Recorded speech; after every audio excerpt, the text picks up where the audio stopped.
On this Sunday night, the Galactic Experience. Billionaire Richard Branson takes off in his own spaceship. Complete experience of a lifetime. Is this the dawn of space tourism? Blazing hot, the worsening wildfire situation in the U.S., plus the signs the leaders are in election mode. But what are the key issues?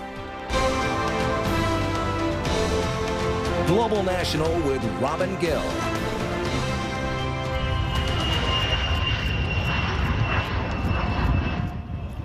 History has been made high in the sky, 86 kilometers above Earth. Billionaire Richard Branson has traveled to the edge of space aboard his Virgin Galactic Unity-22 spaceplane. Good evening and thank you for joining us. Branson was in a race with Amazon founder Jeff Bezos to reach for the stars with commercial space travel. With one test flight done, the dream is a little closer to reality for these moneyed men. Though, as Mike Drolet explains, the rest of us may have to dream a little longer. If you ever wondered how a billionaire arrives to his own space launch, the answer is via bicycle flanked by a pair of SUVs. Sir Richard Branson certainly knows how to make an entrance. Hours later, Spaceship 2 is in the air. Release, release, release. Eventually accelerating upwards with 3 Gs of force. Virgin's broadcast was meant to be glitzy. Welcome to Space, Unity-22. But it turned out glitchy. The audio and video from inside the cabin didn't make the feed, leaving the announcers to plant the flag for Virgin as the first commercial space line. And remember the name Virgin Galactic, because today, space is Virgin territory. No doubt fellow billionaire and Amazon founder Jeff Bezos will have something to say about that. His Blue Origin New Shepard rocket will launch in 9 days. And with an unknown person paying $28 million for a seat, Bezos technically has the first paying customer. What Bezos won't have is this moment. Canadian astronaut Chris Hadfield pinning astronaut wings on Branson's lapel. Ladies and gentlemen, this here is Sir Richard Branson, astronaut. Billionaire bragging rights aside, experts say there's no denying this is the dawn of a new space age. I think the important thing here is that except for a handful of billionaires who could fit comfortably in my house, the only way to get into space is to become a professional astronaut. The history of space flight by humans goes back 60 years now, and there's still fewer than 600 people who've gone into space. You can now add 4 more to that list, including a 70-year-old adventure-seeking billionaire hoping to inspire his grandkids. To the next generation of dreamers, if we can do this, just imagine what you can do. Yay! Mike Drolet, Global News, Toronto. What an amazing time in the world.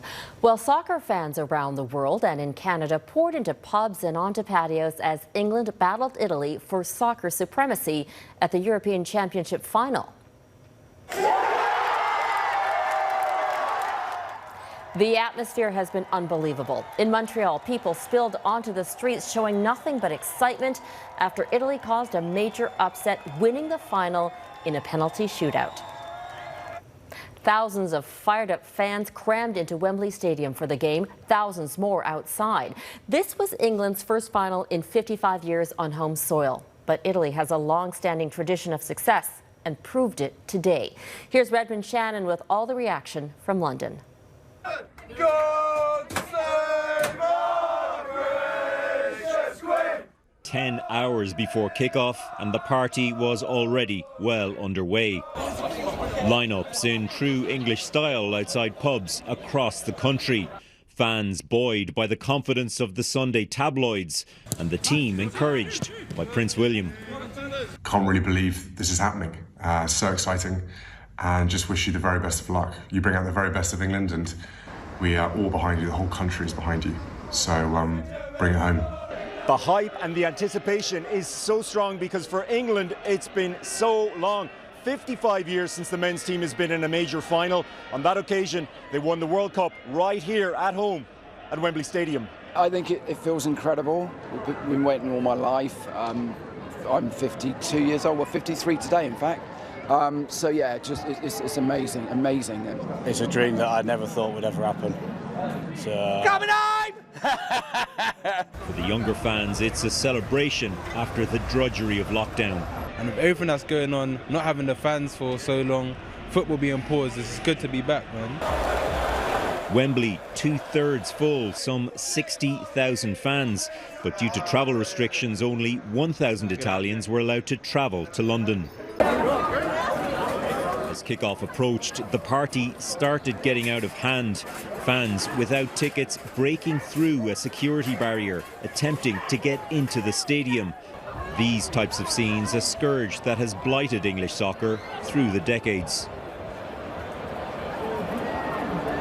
Robin, some of those people actually did make it into the stadium, but authorities say that most of them were ejected. But everyone, of course, is not talking about that right now. Hugely dramatic. It went to extra time and then penalty kicks. Italy winning eventually in a hugely dramatic penalty shootout. England's teenage star, 19-year-old Bukayo Saka from London here, missed the last kick to give Italy the championship, its second Euro championship. England yet to win the title. England now at least 55 years without a men's major soccer tournament title. People here are absolutely devastated. I can see that the pub patio behind me emptied oh so quickly, and police are probably glad to see that it's raining now, which may mean some of the skirmishes we saw earlier in the day may not be repeated tonight. Robin? Redmond Shannon in London. Thanks, Redmond.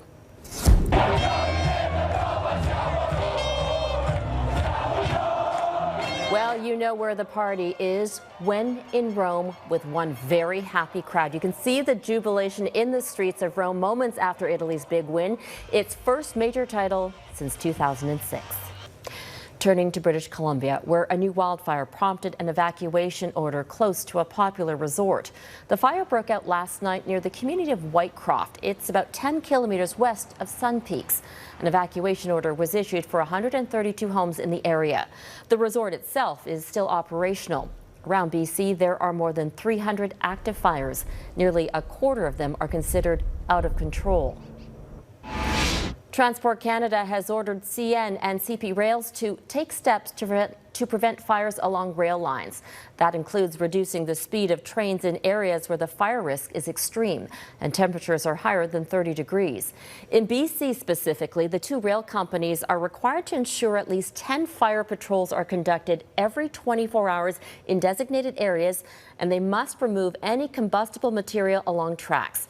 Conductors are responsible for spotting and reporting any fires along their routes.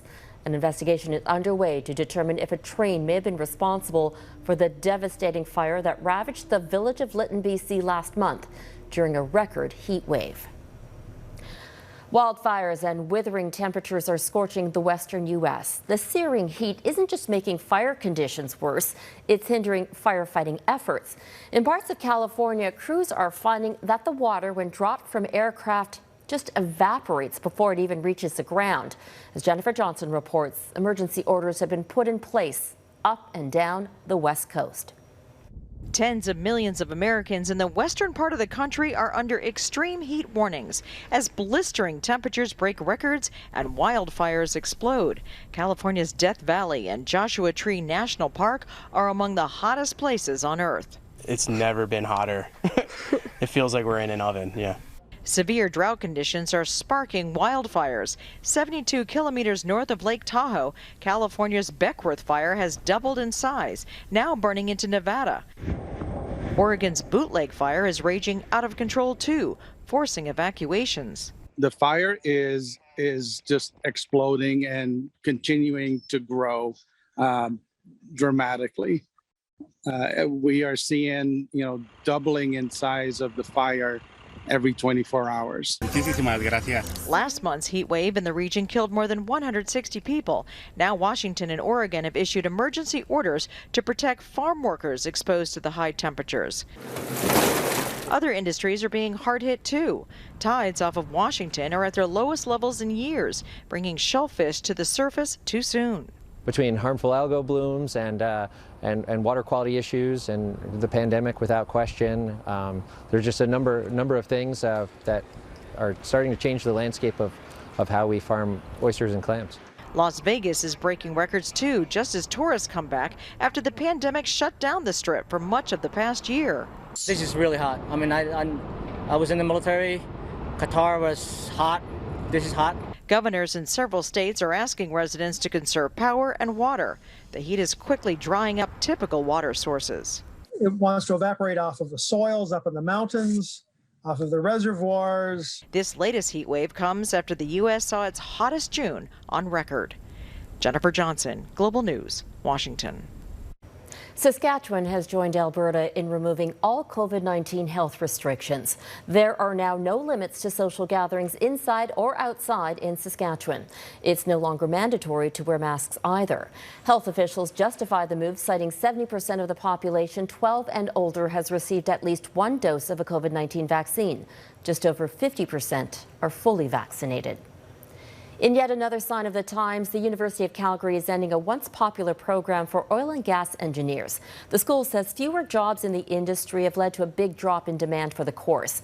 As Heather Yourex-West explains, the energy sector is shifting away from fossil fuels, and future engineers are trying to find the right fit. At one time, Mustafa al-Assadi thought his future was in oil. Originally, I'm from Iraq, so when I came here in 2009, we're mostly in the back of my mind when I came to Calgary, it was all oil and gas. But in 2016, just 2 years into his career as a petroleum engineer, al-Assadi was laid off. The price of oil fell dramatically in 2015, and while prices have recovered, the energy industry as a whole is in the midst of an undeniable shift. In the heart of Canada's energy sector, the University of Calgary has taken note. This downturn, I think, has been an extended downturn compared to previous cycles.